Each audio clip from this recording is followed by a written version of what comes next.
O mistério das origens dos anjos caídos. Por que foram banidos? Para compreender o mistério em torno dos anjos caídos, primeiro precisamos entender quem foram os anjos em sua essência e qual era seu propósito original. A Bíblia e outras escrituras antigas revelam que os anjos foram criados por Deus como seres de luz, com o papel de servir, proteger e comunicar a vontade divina aos seres humanos. Eles representam a bondade pura, a obediência e a ordem celeste, sendo vistos como os mensageiros diretos de Deus, constantemente ao seu lado para executar seu plano para o universo. Segundo a tradição bíblica, antes da criação da terra, Deus criou um reino celestial povoado por seres espirituais, incluindo os anjos. Cada um desses anjos foi dotado de inteligência, vontade e poder, destinados a serem os servos fiéis de Deus. A palavra anjo vem do termo grego angelos, que significa mensageiro. Assim, eles foram destinados a agir como intermediários entre Deus e os humanos, trazendo revelações divinas, conselhos e até mesmo proteção aos homens. No livro de Salmos, Salmos 91:11, encontramos um exemplo claro dessa função. Porque aos seus anjos dará ordem a teu respeito, para te guardarem em todos os teus caminhos. Além de mensageiros, os anjos tinham um papel na manutenção da ordem divina. Eles representavam uma hierarquia complexa e estruturada, com anjos, arcanjos, querubins, serafins e outras ordens angelicais, cada uma com suas funções e responsabilidades. Os arcanjos, como Miguel e Gabriel, por exemplo, tinham funções específicas de liderança e proteção. Assim como os humanos, os anjos foram criados com livre arbítrio, a capacidade de escolher entre obedecer ou desobedecer. Esse livre-arbítrio foi essencial para a fidelidade autêntica e o amor verdadeiro, para que pudessem servir a Deus de coração. Eles precisavam ter a liberdade de escolha, pois a obediência forçada ou automática não teria o mesmo valor. Esse poder de escolha, no entanto, trouxe consequências sérias. O conceito de desobediência entre os anjos é um tema explorado em várias escrituras religiosas, que apontam como, mesmo no céu, a inveja e o orgulho puderam surgir. Segundo a Bíblia, o livre-arbítrio deu origem a uma rebelião celestial liderada por Lúcifer, também conhecido como Anjo da Manhã ou Estrela da Manhã, Isaías 14:12-15. Lúcifer era um anjo de alta posição, admirado por sua beleza e inteligência, e com grande proximidade de Deus. A inveja e o orgulho de Lúcifer foram os sentimentos iniciais que deram origem à primeira rebelião. No livro de Ezequiel, Ezequiel 28:17, lemos: Elevou-se o teu coração por causa da tua formosura, corrompeste a tua sabedoria por causa do teu resplendor. Isso indica que ele se encheu de orgulho por sua posição e aparência. E sembrando, ao invés de servir a Deus, passou a desejar a adoração e o poder absoluto. A motivação de Lúcifer se intensificou ao ponto de ele convencer outros anjos a se unirem à sua causa. Esses anjos que escolheram segui-lo também foram influenciados pelo orgulho e o desejo de independência. Na tradição cristã, essa rebelião representa a primeira grande divisão no reino celestial, levando à expulsão desses anjos do céu. A queda de Lúcifer e seus seguidores marcou o início da presença do mal no universo. Após a rebelião, esses anjos caídos foram expulsos do céu e condenados a viver separados de Deus. Essa queda é simbolicamente descrita em Apocalipse 12:7-9, onde ocorre uma batalha entre Miguel e os anjos fiéis contra o dragão e seus seguidores, resultando na derrota e banimento dos rebeldes. Essa separação trouxe profundas consequências. Os anjos caídos passaram a representar forças de oposição ao plano de Deus, agindo como tentadores e corruptores da humanidade. Agora, eles habitam em esferas de escuridão, onde influenciam negativamente aqueles que se afastam do caminho divino. Em diversas culturas, esses anjos caídos se tornaram símbolos do mal, seres associados à escuridão e às forças antagônicas à luz de Deus. Após sua queda, Lúcifer assumiu uma nova identidade e missão que mudaram drasticamente o papel que ele desempenha no universo. De um anjo de luz, conhecido por sua beleza e proximidade com Deus, Lúcifer se tornou Satanás, o adversário, o inimigo da humanidade e de tudo que é santo. Essa transformação não foi apenas simbólica, mas implicou em uma alteração completa em seu propósito, suas motivações e o tipo de influência que ele exerceria sobre o mundo. No seu estado original, Lúcifer era descrito como o filho da manhã e uma das criações mais belas de Deus. A Bíblia e outras tradições descrevem como ele possuía um brilho e uma glória incomparáveis. Em Ezequiel 28, 12 e 15, Lúcifer é descrito como um querubim ungido, impecável em sua criação, até que o mal foi encontrado em seu coração. Sua queda, então, não foi um simples rebaixamento de posição, mas uma perda completa de seu status como ser de luz e uma transformação radical em sua natureza. Ele se tornou o oposto do que originalmente era destinado a ser, de um portador de luz para um portador de escuridão. Com a queda, Lúcifer passou a ser chamado de Satanás, um termo hebraico que significa adversário ou acusador. Esse título não apenas representa sua rebelião contra Deus, mas também sua nova função como opositor da criação divina. Satanás tornou-se o inimigo de tudo o que é bom, verdadeiro e santo, e sua influência passou a ser um elemento de corrupção e destruição. Em sua nova identidade, ele assume o papel de um tentador e acusador dos seres humanos, sempre buscando desviá-los do caminho de Deus. A mudança de nome também simboliza a perda de sua antiga glória e honra. O nome Lúcifer, que significa portador da luz, refletia sua posição elevada no céu e sua natureza resplandecente. A transformação para Satanás revela uma mudança radical, como se ele tivesse renunciado completamente à sua antiga identidade e abraçado um novo propósito. Um propósito de oposição direta à vontade de Deus e ao bem-estar da humanidade. Esse é o papel que Satanás desempenha em várias passagens da Bíblia, como no livro de Jó, onde ele age como acusador dos filhos de Deus. A causa da queda de Lúcifer está profundamente enraizada no orgulho e na ambição. Ele desejou estar acima de Deus. Almejou uma posição que não lhe pertencia. E, por isso, foi banido do céu. Isaías 14, 13 e 14. Nos dá um vislumbre dos pensamentos de Lúcifer. Eu subirei ao céu, acima das estrelas de Deus, exaltarei o meu trono. Serei semelhante ao Altíssimo. Esse desejo de igualdade com Deus foi o que corrompeu sua pureza inicial e levou à sua ruína. Essa ambição cega e o desejo de poder são temas recorrentes na teologia cristã, como as forças motoras por trás do pecado e da rebelião contra a ordem divina. No entanto, não foi apenas Lúcifer quem caiu. Ele arrastou consigo outros anjos que compartilhavam de sua ambição e orgulho. Esses anjos, agora conhecidos como anjos caídos ou demônios, foram também condenados a um destino de separação eterna de Deus.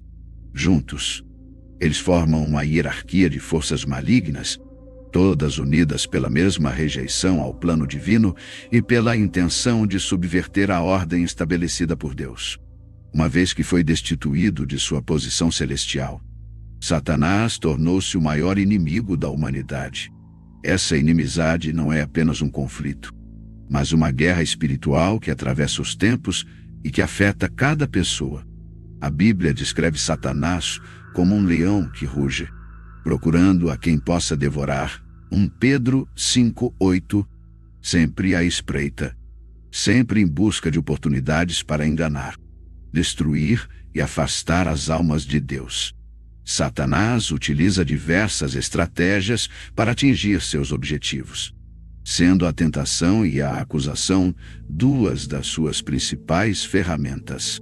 Em Gênesis, no Jardim do Éden, ele aparece na forma de uma serpente e engana Eva para que ela e Adão desobedeçam a Deus. Esse evento é visto como o primeiro exemplo de sua influência corruptora, um padrão que ele continua a seguir ao longo da história humana. Satanás seduz, distorce a verdade e manipula, sempre com a intenção de corromper a criação de Deus e de afastar as almas da luz divina. A acusação é outra tática fundamental de Satanás. Em Apocalipse 12:10, ele é descrito como o acusador dos nossos irmãos, que os acusa de dia e de noite diante do nosso Deus. Satanás constantemente acusa a humanidade, tentando enfraquecer a relação entre Deus e as pessoas, fazendo com que estas se sintam indignas do amor e do perdão de Deus. Ao longo dos tempos, Satanás e seus seguidores têm influenciado a humanidade, tentando estabelecer um reino de escuridão e distanciamento de Deus. Nos tempos finais, profetizados na Bíblia, ele ainda desempenhará um papel importante. Segundo as Escrituras, em Apocalipse, ele é retratado como o grande dragão, a antiga serpente, que desencadeará uma última batalha contra Deus e seus anjos. A batalha final entre as forças do bem e do mal, descrita no Apocalipse, é vista como o auge da rebelião de Satanás. No entanto, essa guerra espiritual termina com sua derrota definitiva, selando assim o destino eterno do inimigo de Deus. Essa visão apocalíptica não só confirma a hostilidade de Satanás, mas também a certeza de sua derrota, enfatizando que o mal não prevalecerá no plano divino. Ao longo da história humana, Satanás tem se empenhado em desviar a humanidade do caminho de Deus. A Bíblia descreve várias maneiras pelas quais ele busca seduzir e manipular as pessoas, apresentando-o como o pai da mentira, o grande enganador e o tentador. Neste ponto, exploramos como Satanás usa várias ferramentas de engano espiritual para influenciar a humanidade e distanciá-la da presença divina. Um dos métodos mais conhecidos de Satanás para influenciar as pessoas é através da tentação. A história da queda de Adão e Eva no Jardim do Éden é um exemplo claro de sua estratégia. Em Gênesis, Satanás se apresenta como uma serpente e manipula as palavras de Deus para induzir Eva a comer o fruto proibido. Ele promete que ela e Adão serão como Deus, conhecendo o bem e o mal, uma promessa que atiça o desejo de poder e sabedoria. Essa abordagem de Satanás, distorcer a verdade para despertar desejos proibidos, é uma tática que ele continua a usar. Satanás se especializa em conhecer as fraquezas humanas, e ele usa essas vulnerabilidades para tentar as pessoas assim, oferecendo prazeres momentâneos, poder e prestígio, sempre com o objetivo final de afastá-las de Deus. Outra tática significativa de Satanás é distorcer a verdade e promover a ideia de que não há uma verdade absoluta. No mundo moderno, essa abordagem se reflete no relativismo moral, a crença de que o que é certo para uma pessoa pode não ser certo para outra. Esse conceito é uma ferramenta poderosa de Satanás para desestabilizar a moralidade e criar divisões na sociedade. Satanás sabe que, ao convencer as pessoas de que não há uma verdade absoluta, ele pode enfraquecer os princípios que guiam a humanidade para o bem. Essa estratégia pode ser vista no ensino bíblico de que Satanás frequentemente se apresenta como um anjo de luz. 2 Coríntios 11:14. Ele tenta persuadir as pessoas de que suas ações são justificáveis ou boas. mesmo que estejam em oposição ao que Deus ensina. Um aspecto mais sutil, mas igualmente poderoso, da influência de Satanás é a infiltração na religião. Ele busca confundir as pessoas e desviar o foco delas do verdadeiro Deus, usando falsos profetas e doutrinas que aparentam ser piedosas, mas que são distorcidas. O Novo Testamento alerta várias vezes sobre o perigo dos falsos mestres e profetas que surgem como lobos em pele de cordeiro. Mateus 7,15. Satanás inspira esses falsos profetas a ensinar heresias, promovendo um evangelho distorcido ou atraindo seguidores com promessas de prosperidade material e satisfação pessoal. O apóstolo Paulo adverte sobre esse perigo em Gálatas 1:8, dizendo: Mas, ainda que nós ou um anjo do céu vos anuncie outro evangelho, além do que já vos tenho anunciado, seja anátema. Esse tipo de engano espiritual é especialmente eficaz porque envolve uma versão distorcida da verdade, que se torna difícil de distinguir para aqueles que não têm discernimento espiritual. Além de usar o engano, Satanás também persegue aqueles que seguem a Deus, usando opressão espiritual. A Bíblia menciona várias formas de ataque espiritual, como a opressão, a possessão e a tentação constante. Esses ataques são destinados a enfraquecer a fé dos crentes, afastá-los de sua caminhada com Deus e desmoralizá-los. Em 1 Pedro 5:8, os cristãos são advertidos a estarem vigilantes, pois o diabo, vosso adversário, anda em derredor, bramando como leão, buscando a quem possa tragar. A opressão espiritual pode se manifestar em forma de dúvida, depressão, medo ou sofrimento inexplicável. Satanás explora esses momentos de fraqueza para desencorajar os crentes e fazê-los questionar sua fé. No entanto, a Bíblia também ensina que Deus dá força e proteção a seus seguidores, e que, por meio da oração e da fé, é possível resistir às investidas do inimigo. Satanás também explora o conceito do livre-arbítrio. Deus deu aos seres humanos a capacidade de escolher entre o bem e o mal, e Satanás tira vantagem disso para induzir a humanidade a fazer escolhas que vão contra os princípios divinos. Ele oferece alternativas aparentemente atraentes para a verdade de Deus. E muitos caem nessas armadilhas por causa do apelo imediato e sedutor das promessas de Satanás. Essa exploração do livre-arbítrio é central no plano de Satanás, pois ele sabe que as escolhas que cada pessoa faz determinam seu relacionamento com Deus, ao influenciar as decisões das pessoas. Satanás consegue plantar sementes de pecado e dúvida que podem crescer e afastá-las de Deus ao longo do tempo. Essa é uma tática poderosa, pois permite que ele afete as pessoas de uma maneira que parece ser o resultado de suas próprias escolhas, tornando mais difícil perceber sua influência direta. Nos ensinamentos bíblicos, Deus fornece meios de proteção e resistência contra as artimanhas de Satanás. A Bíblia ensina que, apesar das estratégias e da influência do mal, Deus nunca deixa seus seguidores desamparados. Esta seção explora as ferramentas espirituais que Deus oferece para que os crentes enfrentem e superem as investidas do maligno, mantendo-se firmes na fé. Uma das imagens mais poderosas da proteção de Deus contra as forças malignas é a armadura de Deus, descrita pelo apóstolo Paulo em Efésios 6:10-18. Essa passagem destaca que a luta do cristão não é contra carne e sangue, mas sim contra os principados, contra as potestades, contra os príncipes das trevas deste século, contra as hostes espirituais da maldade. Aqui, Paulo instrui os crentes a se revestirem com uma armadura espiritual composta de diferentes elementos, cada um representando um aspecto vital da proteção divina. A armadura de Deus é uma metáfora que representa a postura espiritual necessária para resistir ao mal.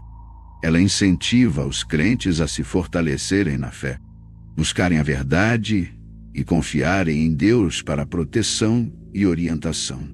A oração é uma das armas mais poderosas que os crentes têm contra as forças do mal. A Bíblia enfatiza repetidamente a importância de uma vida de oração ativa.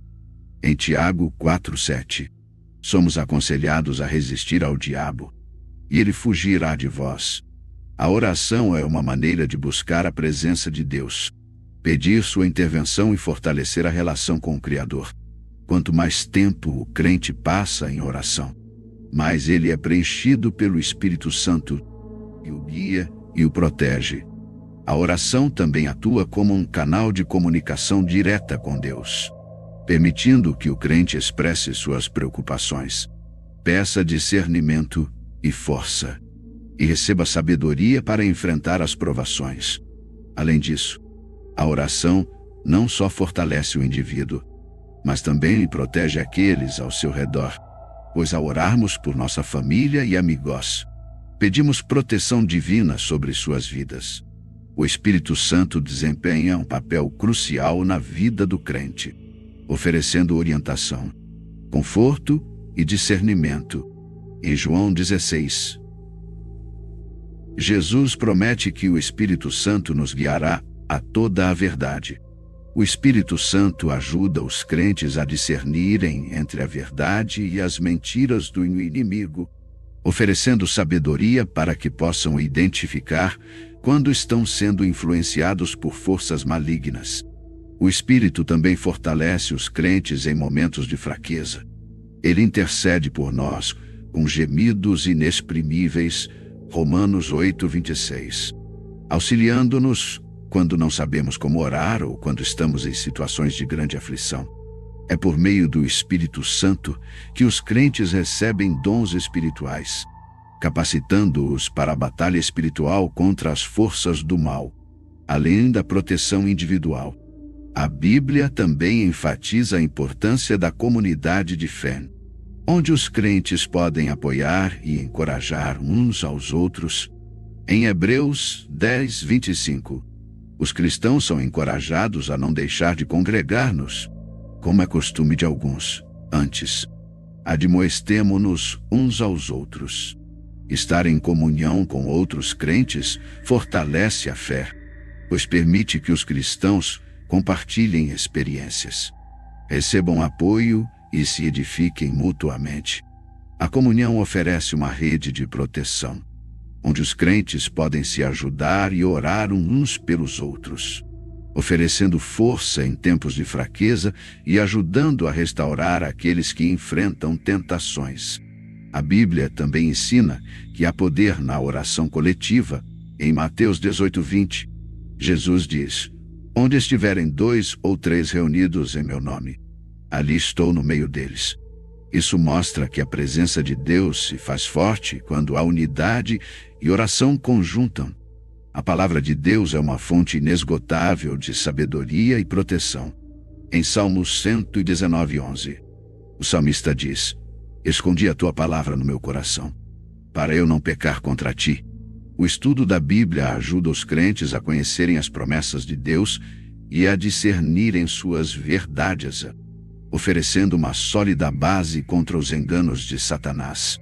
Jesus usou a palavra de Deus como arma contra Satanás durante suas tentações no deserto, como descrito em Mateus 4. Ele respondia às tentações com passagens das Escrituras, demonstrando que a verdade bíblica é um meio poderoso de resistir às investidas do maligno. Para os crentes, estudar e meditar nas Escrituras é uma maneira de fortalecer o entendimento espiritual, desenvolver discernimento e estar preparado para as tentações e ataques espirituais. A Bíblia apresenta a vitória final de Deus sobre Satanás como um evento certo e irrevogável.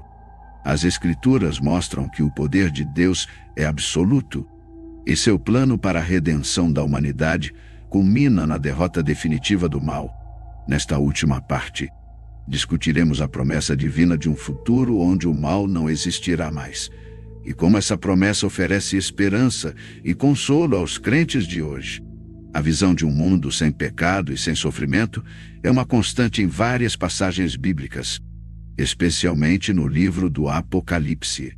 Em Apocalipse 21:4, é prometido: "E Deus limpará de seus olhos toda lágrima, e não haverá mais morte, nem pranto, nem clamor, nem dor." Esse versículo é uma das declarações mais poderosas sobre o futuro que Deus preparou para aqueles que o seguem. Ele garante que todos os traumas, dores e provações enfrentadas neste mundo terão um fim, sendo substituídos pela paz e alegria eternas. O Apocalipse também apresenta Nova Jerusalém, uma cidade celestial onde Deus habitará com seu povo. Essa nova realidade, livre de corrupção e pecado, é o ápice do plano divino. Os crentes são convidados a permanecerem firmes em sua fé, sabendo que a promessa de um novo céu e uma nova terra é uma realidade futura assegurada. A Bíblia descreve a derrota final de Satanás como um evento definitivo que marca o fim de sua influência sobre a humanidade. Em Apocalipse 20:10, lemos que Satanás será lançado no lago de fogo e enxofre, onde será atormentado para sempre. Essa imagem serve como um lembrete do destino do mal e do triunfo absoluto de Deus sobre todas as forças malignas. Além disso, essa derrota não é apenas um castigo para Satanás, mas também um ato de justiça para todos aqueles que sofreram sob sua influência. Ao encerrar o poder do maligno, Deus restaura a ordem original de sua criação, onde o mal não tem mais espaço. Essa vitória final garante que, uma vez consumada, o mal nunca mais terá poder sobre a criação de Deus. Embora a vitória final pertença a Deus, os crentes também têm um papel importante nesse plano. Jesus, em seu ministério, chamou seus seguidores para serem a luz do mundo, Mateus 5:14, instigando-os a viverem como exemplos de fé e amor em um mundo cheio de trevas. Assim, os crentes são convidados a perseverar e a fazer diferença, preparando-se e preparando o mundo para o retorno de Cristo. O apóstolo Paulo também encoraja os cristãos a perseverarem em meio às provações, afirmando que a nossa leve e momentânea tribulação produz para nós um peso eterno de glória. 2 Coríntios 4:17. Esse chamado à perseverança e à esperança é uma marca do cristão, que, mesmo diante dos desafios, se agarra à certeza da promessa divina de redenção e vitória. Outro ponto central do futuro prometido por Deus é a ressurreição e a vida eterna para os que creram e permaneceram fiéis. Em João 11:25, Jesus declara: "Eu sou a ressurreição e a vida. Aquele que crê em mim, ainda que morra, viverá." Essa promessa de vida eterna não só traz consolo, mas também define o objetivo final da fé cristã. A ressurreição assegura que a morte, um dos maiores poderes de Satanás, não tem a última palavra sobre a vida do crente. A ressurreição é o início de uma nova realidade, onde os crentes viverão para sempre na presença de Deus, livres das limitações e sofrimentos do corpo mortal. Essa promessa é um lembrete da fidelidade de Deus e da recompensa que espera aqueles que se mantêm firmes até o fim. A certeza da vitória final e da promessa de um futuro livre do mal é o que sustenta a fé dos cristãos. Em Hebreus 11:1, a fé é definida como a certeza de coisas que se esperam, a convicção de fatos que não se veem. A esperança cristã não é baseada em probabilidades ou desejos incertos, mas na garantia do que Deus revelou em sua palavra. Essa esperança oferece força e encorajamento para enfrentar os desafios do presente. Mesmo quando o mundo parece mergulhar nas trevas, os crentes podem olhar para o futuro com confiança, sabendo que a luz de Deus prevalecerá. Essa é a âncora da alma cristã. A confiança de que o sofrimento e a injustiça são temporários, e que um dia todas as coisas serão restauradas em Cristo. O Apocalipse conclui com um chamado à fidelidade, onde os crentes são instados a permanecerem fiéis, pois eis que venho sem demora, guarda o que tens são, para que ninguém tome a tua coroa. Apocalipse 3:11. Este chamado ecoa ao longo de toda a Bíblia, lembrando os seguidores de Cristo da importância de permanecerem firmes na fé e vigilantes à promessa da vitória final. Da vida eterna e da derrota do mal é uma das mensagens mais inspiradoras das Escrituras. Ela encoraja os crentes a permanecerem fiéis em meio às provações, sabendo que Deus é soberano e que sua vitória já está assegurada.